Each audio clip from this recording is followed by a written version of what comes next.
इस लेक्चर में हम पढ़ेंगे जेड एंड ई फॉर्म। बच्चे सबसे ज्यादा कंफ्यूज, सिस और ट्रांस तो आसानी से समझ में आ जाता है। सिस ट्रांस में तो हम कुछ नहीं देखते, हम ये चेक कर लेते हैं। देखिए ये है आपका सेम ग्रुप सेम साइड आ गया। आप कहते हैं कि कार्बन और कार्बन दोनों एक साइड में है, क्लियर है। तो ये आपका ज्योमेट्रिकल आइसोमर में कौन सी फॉर्म होगी? सिस फॉर्म, क्लियर है। दूसरा आप कहेंगे कि ये दूसरी फॉर्म जब कार्बन और कार्बन अपोजिट साइड आ गए, ठीक है ना, तो आप क्या कहेंगे इसको? ये कहेंगे ट्रांसफॉर्म, क्योंकि आपके कार्बन और कार्बन दोनों अपोजिट साइड में आ गए, तो आप इसको बोलेंगे ट्रांसफॉर्म, क्लियर है। अब आता है कि अगर आपके किसी मॉलिक्यूल के अंदर चार ग्रुप डिफरेंट है, क्लियर है, कितने ग्रुप डिफरेंट है? चार। फॉर एग्जाम्पल यहां पर ये अगर क्वेश्चन आ गया, फ्लोरीन, इधर क्या लगा है? क्लोरीन, इधर कहेंगे ब्रोमीन और इधर क्या कहेंगे? आयोडीन। सबसे पहले आपसे पूछते हैं ये मॉलिक्यूल ज्योमेट्रिकल आइसोमर देगा? आप कहेंगे कि हम क्या पढ़ के आए हैं, सेम ग्रुप सेम साइड, तो सिस ट्रांस आइसोमर होता है, सिस आइसोमर होता है। यहां पे तो चारों ग्रुप डिफरेंट है, यहां पर भी ज्योमेट्रिकल आइसोमर की दोनों कंडीशन सेटिस्फाई कर रही है। मैंने ज्योमेट्रिकल आइसोमर की जो कंडीशन आपको बताई थी, ज्योमेट्रिकल आइसोमर की जो कंडीशन बताई थी वो ये कहा था कि पहली कंडीशन तो आपकी है रिस्ट्रिक्टेड रोटेशन, रिस्ट्रिक्टेड रोटेशन।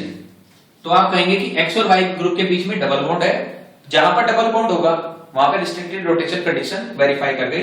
इसका मतलब है इस वाले क्वेश्चन में हमारी रिस्ट्रिक्टेड रोटेशन वाली कंडीशन वेरीफाई कर रही है।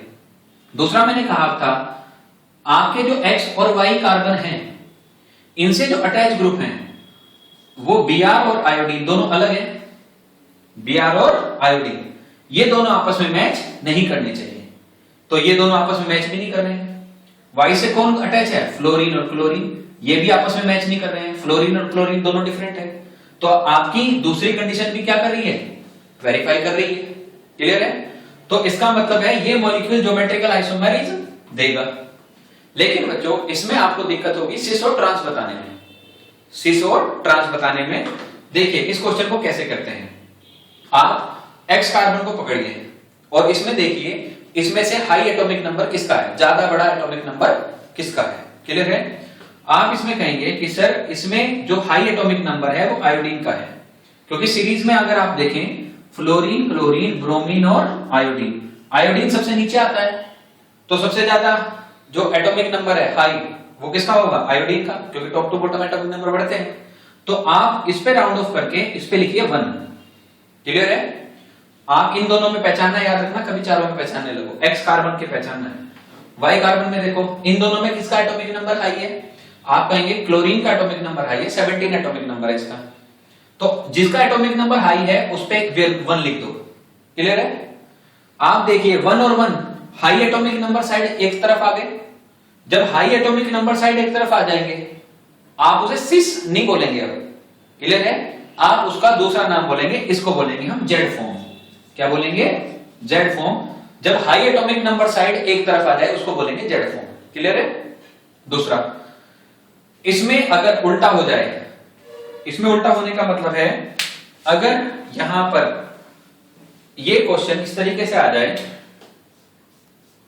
यहां पर क्लोरीन है, यहां पर फ्लोरीन है, यहां पर ब्रोमीन है और यहां पे आयोडीन है। तो मैंने कहा है अभी एक्स कार्बन को देखिए, हाई एटॉमिक नंबर को देख लीजिए। हाई एटॉमिक नंबर बच्चों किसका होगा? ब्रोमीन या आयोडीन? आयोडीन, तो इस पे लिख लिया 1। अब वाई में फ्लोरीन और क्लोरीन इन दोनों में से हाई एटॉमिक नंबर किसका है? आप कहेंगे इस पे, तो इस पे लिख लो 1। तो high atomic number side opposite side है, high atomic number side opposite side. तो जब आपकी 1 1 साइड अपोजिट साइड आ गई तो इसको ट्रांस नहीं बोलेंगे, अब बोलेंगे इसको ई फॉर्म। क्या बोलेंगे? ई फॉर्म। इनकी फुल फॉर्म ऊपर लिखी हुई है, जेड स्टैंड्स फॉर जुसामेन और ई स्टैंड्स फॉर एंटीगन, क्लियर है। तो आपके अगर high atomic number side opposite side में आ जाए ये हो जाएगी ई फॉर्म। अगर आपके high atomic number side same side आ जाए तो ये होगी Z form, clear. Thank you.